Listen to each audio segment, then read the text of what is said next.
So deep Q learning, I mean, like we have learned, is a type of reinforcement learning algorithm that uses a deep neural network to approximate the Q function, and then which is used to determine the optimal action to take in a given state. So the Q function represents the expected cumulative reward of taking a certain action in a certain state and following a certain policy in Q learning. So in Q learning, the function is updated iteratively as the agent interact with the environment. And the deep Q learning is used in various applications such as playing game. Okay, I mean, uh, like self-driving car, etc. So basically, deep Q learning is a variant of Q learning that uses a deep neural network to represent Q function rather than simple table of values. Okay, so this allow the algorithm to handle environment with a large number of states and actions, as well as to learn the high dimensional input such as image or sensor data. So one key challenge in implementing deep Q learning is that the Q function is typically non-linear, okay, and can have many local minima. This can make it difficult for the neural network to converge to correct Q function. So basically, to address this, several techniques has been proposed, such as experience replay and target networks. Okay, and that is why we will learn experience replay and target network. So let's move to that slide. Okay, so what is experience replay? So experience replay is a technique where the agent stores a subset of its experience, like state, action, reward, state. It is a memory buffer and and samples from the buffer to update the Q function. Okay, and this help to decorrelate the data and make the learning process more stable. And the target network, on the other hand, are used to stabilize the Q function updates. So in this technique, a separate network is used to compute the target Q values, which are then used to update the Q value function.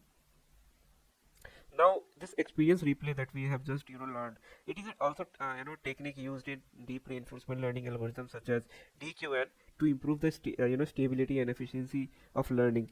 And this experience replay involves in storing the agent experience, like the two poles of state, action, reward, and state, in a replay buffer. So during training, the agent sample batch of experiences randomly from buffer and learn from them. So by doing so, the agent is able to learn from the diverse set of experience and breaking the correlation between consecutive experiences that can arise during online learning. So for example, suppose an agent is learning to play a game of chess.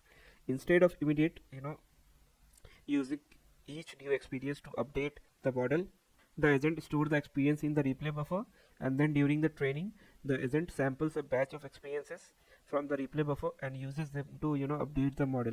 So this approach ensures that the agent learn from a diverse set of experiences and improve the stability of learning. Okay. Now let's understand the target. Okay, what is target in DQN?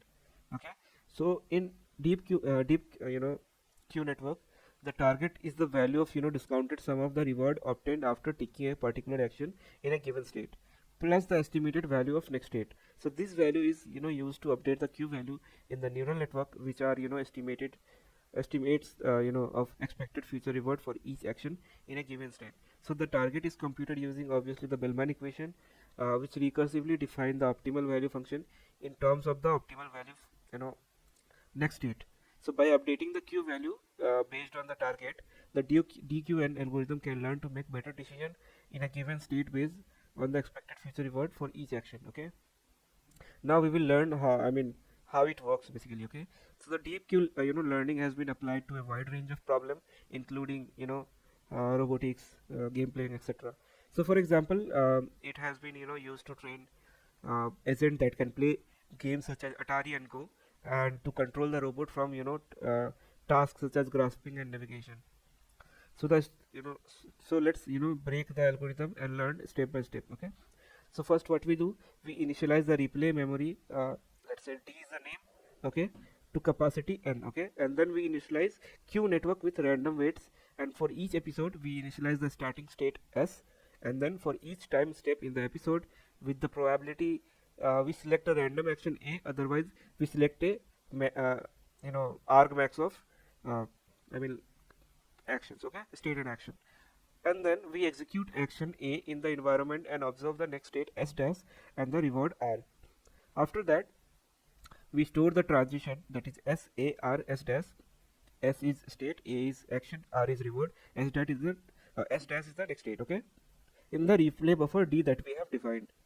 and then we sample a mini batch of transitions from the memory D, okay, and then we apply our the equation, okay, this equation, okay, where Q is the target, I mean target Q network, and then we update the Q network parameter by minimizing the loss, okay, basically mean squared error loss, okay, and then every the step we iterate it, okay, and we update the target Q network by computing the Q network weights to the target Q network weights, which is Q dash less than Q, okay, and we repeat these 3 and 4 step until agent reaches the terminal state or the maximum number of step is reached, okay. And lastly, I would like to tell you what is the difference between the Q learning and the deep Q learning. So the main difference between deep Q learning and the Q learning is that deep Q learning uses a neural network to approximate the Q function instead of a Q table, okay, that's the main difference. Also this allow deep Q learning algorithm to handle large or continuous state space. However, deep Q learning algorithm can be more difficult to tune and can suffer from instability due to non-stationarity of the target distribution, okay.